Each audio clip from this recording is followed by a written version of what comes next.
Zoology में जो अब टॉपिक डिस्कस करना है वो है हमारे पास class species. Classify the members of class species. Species हमारे पास फ़िशेज़ होती हैं। फ़िशेज़ जो हैं एक्वेटिक इन्वायरमेंट में रहती हैं, वर्टिब्रेट्स होती हैं और इनके पास लंग, स्विम ब्लैडर होते हैं। फिर इनमें जो है अंडुलेशन करती हैं ये फ़िशेज़ को। जब हमने क्लासीफाई करना तो हमारे पास इसके पास दो मेजर क्लासेस हैं, एक है हमारे पास गैंथास और दूसरी है नेथोस्टॉम। गैंथास हमारे पास वो फ़िशेज़ होती हैं जिनमें जॉ नहीं होता, जॉलेस फ़िशेज़ हैं और पेयर्ड अपेंडेजेस नहीं होते। नेथोस्टॉम हमारे पास वो फ़िशेज़ होती हैं जिनमें जॉ भी होता है, जबड़े हैं और इनमें पेयर्ड अपेंडेजेस भी हैं, फिन्स प्रेजेंट होते हैं। गैंथा की जब हम बात करते हैं तो इसमें हमारे पास दो क्लासेस आती हैं, क्लास मिक्सिनी और क्लास सेफेलोएस्फिडोमॉर्फी। क्लास मिक्सिनी हमारे पास है फ़िशेज़ हैं, ये प्रिमिटिव फ़िशेज़ हैं, इन्हें स्लाइम ईल भी बोलते हैं। इनकी बॉडी पे जो है म्यूकस सेक्रेशन बहुत ज़्यादा होती है और ईल लाइक इसकी जो है वो बॉडी है, इसलिए हम इसे स्लाइम ईल बोलते हैं। सेफेलोएस्फिडोमॉर्फी हमारे पास लैम्प्रेज है, जिसे हमने ब्रूक लैम्प्रेज भी बोलते हैं। लैम्प्रेज जो है ये डायड्रामस फिशेज़ में आती हैं कि ये माइग्रेट करती हैं from oceans to fresh water for spawning, from एगलिंग। सही है।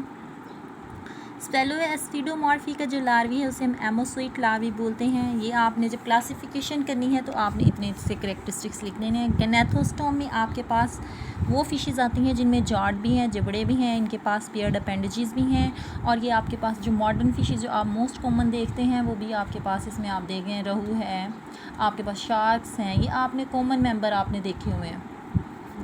नेथोस्टॉम में आपके पास जो है नोटोकॉर्ड फिशेज़ की जो होती है वो रिप्लेस हो जाती है वर्टिब्रल कॉलम में। इनमें आपके पास ओपरकुलम भी होता है, स्विम ब्लैडर भी है, लंग्स भी हैं। इसकी आपके पास दो मेजर क्लासेस हैं, ऑस्टिकथीस और कॉन्ड्रिकथीस।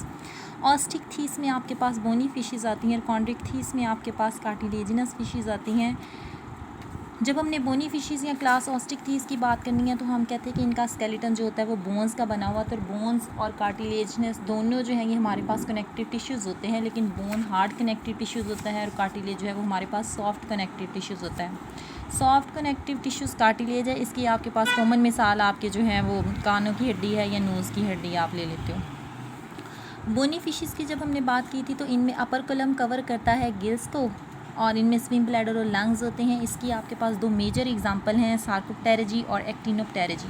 सार्कोप्टेरेजी में आपके पास लंग फिशेज़ हैं और एक्टिनोप्टेरेजी में आपके पास रे फिन फिश है। फिर आपके पास है सब क्लास कॉन्ड्रिकथीस। कॉन्ड्रिकथीस आपके पास है कार्टिलेजिनस फिशेज़। कार्टिलेजिनस फिशेज़ में कार्टिलेज का स्केलेटन होता है और इसमें और ऑस्टिकथीस में डिफरेंस एक तो बोनी स्केलेटन का है और कार्टिलेजिनस स्केलेटन। सेकंड इनमें जो है वो अपर कुलम जो है वो गिल्स को कवर नहीं करता, लेक ऑफ अपर कुलम है, प्लाकोइड स्केल्स होते हैं। थर्ड बात इनमें जो है स्विम ब्लैडर और लंग्स नहीं होते। इसकी मिसाल आपके पास शार्क्स, रेस, कैट्स और रेड फिश है। कॉन्ड्रिकथीसिस में दो क्लासेस हैं, इलाज्मोब्रांक्स और होलोसिफेलाई। इलाज्मोब्रांक्स में आपके पास हैं शार्क्स, कैट्स, रेस। होलोसिफेलाई में रेड फिशेज़। और बेटा ये जो क्लासिफिकेशन ऑफ फिशेज़ है ये बहुत इंपॉर्टेंट क्वेश्चन है, मोस्टली पेपर में जो है वो पूछा जाता है, तो आपने इसको लाजमी प्रिपेयर करना है।